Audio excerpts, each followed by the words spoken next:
Bahamas authorities are currently interrogating the husband of a Michigan woman who vanished without a trace in open water. 59-year-old Brian Hooker is now under arrest tied to the bizarre missing persons case of his wife Lynette. According to his story, she simply slipped into the dark ocean during a late-night sail last Saturday. The wind and currents tore us apart. No matter how hard I tried, the sea just pushed us further away. Our cameras spotted local police swarming the sailboat this Wednesday. Word is, this is his final chance to offer them a straight answer. We tracked him down Tuesday, but he stayed completely silent regarding the search for his wife. Does his story check out? The short answer is no. I can't stop picking this apart. It haunts me day and night. A constant puzzle in my head. Brian Hooker fired off what reads like a highly calculated text message to his brother Daniel. You and I are going to break that message down shortly. But first, let us review the cold hard facts.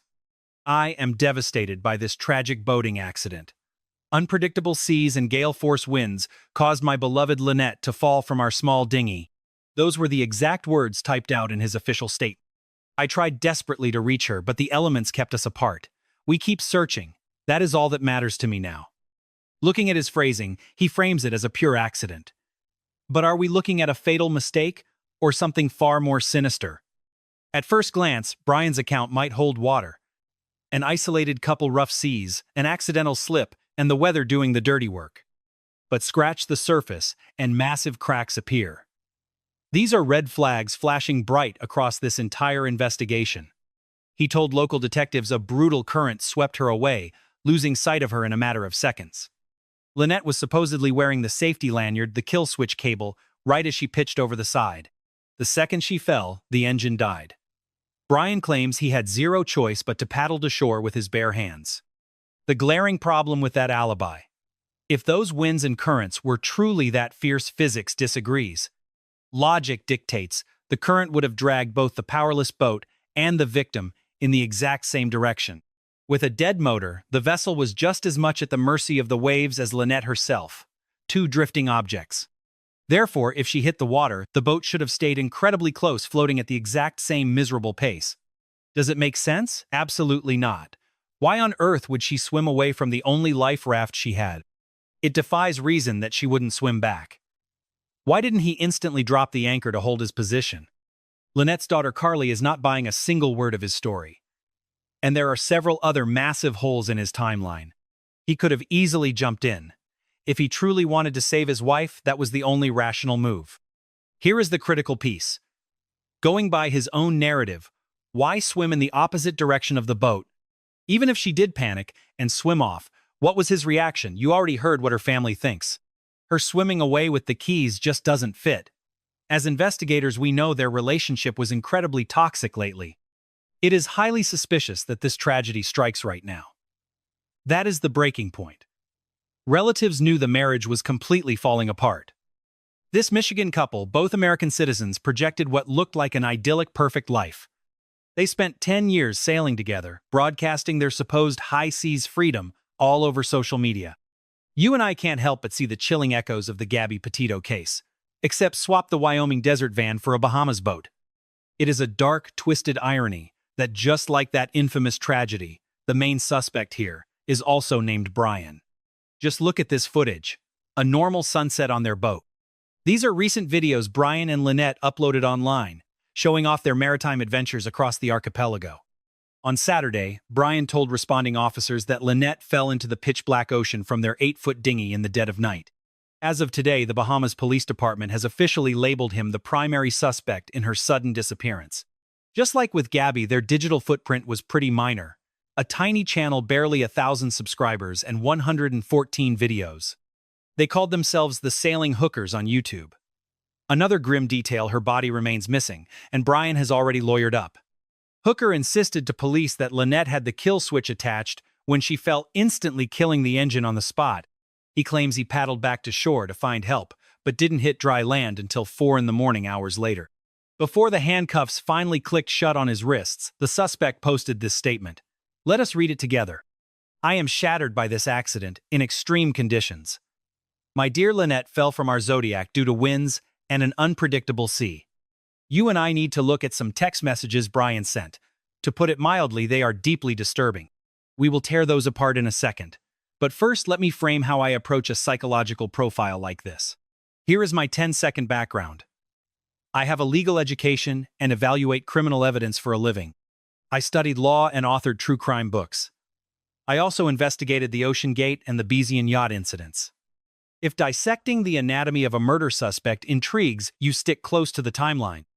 Let us jump straight into that text message. It was dispatched on a Monday at 5:32 p.m. local time. The telling detail here is that his brother reached out first after seeing the news broadcast. That is how the family found out. Brian never notified anyone. His reply reads, "Yeah, brother. Afraid so." He claims he fell from the dinghy into choppy water heading back to the sailboat. According to his statement, wind pushed him away while she swam for the boat. They lost sight immediately because dusk was falling. He alleges he drifted paddling with a single oar for 7 agonizing hours until washing up on another island to finally ask for help. At long last. So, basically his official alibi is that getting a rescue took forever. Over 7 hours. And he notes everyone is still searching. He mentions things are chaotic right now but appreciates the concern. An entirely mechanical cold courtesy. He describes the ordeal as a massive burden. Being in the media, I mean. He had just taken his first press call shortly before. Notice his claim that she swam toward the boat. As her stepdaughter pointed out, she was swimming away from him. No victim does that. When you fall overboard, survival instinct dictates swimming back to the craft you just fell from. It is basic human nature. He also insists they lost visual contact incredibly fast. Because dusk was settling, he claims. Curious.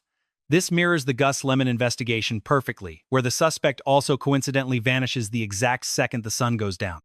But even in twilight, you do not lose a person that effortlessly. She should have been right there beside him. You do not hit the water and turn invisible instantly. And here is the red flag. Lynette falls, and suddenly her entire narrative ends. In his version of events, she never screams. She never calls for help. Utter silence. She just evaporates from the crime scene. He omits if she was bleeding, terrified, or a strong swimmer. Even what she wore. Just that she had the key. But did she usually keep it? Looking at this forensic photo, apparently not. She supposedly headed for their sailboat, the soulmate purchased back in Texas. So why on earth does he choose to paddle ashore instead of steering toward the vessel? Why not secure the sailboat and trigger a distress call? The boat was floating right there. He could have reached it in 5 minutes flat, not 7 hours. It would have been drastically faster, right? Instead, he drops off the grid for 7 hours. When breaking down his statement, look at what actually bothers him. It is not grief. It is not the panic of a missing wife. The only burden he feels is the fact that his name is suddenly on the broadcast. I find phrases like "in hell" or "joyless" highly suspicious. They pop up in his subsequent text. This is pure behavioral linguistics, looking at the exact text sent to his brother moments later. In 0 of those texts does Brian show a shred of genuine concern. Not one "I am terrified" or "hope she is okay." No mention of her freezing or surviving the swim. Detectives do not buy his narrative either, which is why they released this warrant. She was missing roughly 4 days before they finally moved to arrest him. Let us evaluate this together. Think back to that similar incident in Greece 1 year ago. A father and his 10-year-old daughter were swept offshore. They never lost sight of each other. They clung together. A kite surfer spotted them close the distance and rushed to the nearest boat to launch a rescue. That is how they survived. Nobody expects a bystander to spot victims paddle ashore and alert the cops hours later. You are right there. It is a crisis, and keeping them alive falls entirely on your shoulders immediately. And that is exactly what happened. Look closely at this footage. Come. Grab the board. Grab the board. Watch your legs out there. You literally see the kite surfer charging toward those victims without a single second of hesitation. He does not flee. This directly contradicts Brian Hooker and his alibi. I would love to examine their financial records. Public property records show Brian and Lynette sold their Kentwood, Michigan home roughly 6 years ago. At least that is the timeline Fox News reported. What do we think? Let's look at one detail that chills the blood. Brian's stepdaughter noted his voice sounded entirely flat, almost relaxed. He maintained an unnatural, icy calm while detailing the night her mother vanished in the Bahamas. Lynette's mother, Darlene, has finally broken her silence. She wants to hear face-to-face exactly what narrative her son-in-law spins, now that he is officially sitting in police custody. "I'm curious to see what story he tells," she admitted, emphasizing that she hasn't heard a single word from him in nearly 2 days. 48 hours of total silence. That is where the case stands. Looking at the profiling, this just doesn't point to a simple accident, does it? Still, I prefer to hold off on drawing absolute conclusions until more evidence surfaces. If you want us to keep pulling this thread and analyzing new case updates, let me know your thoughts down in the comments section below. Thank you for reviewing the evidence with me. I will see you next time. Heat. Endless heat. Heat. Relentless heat.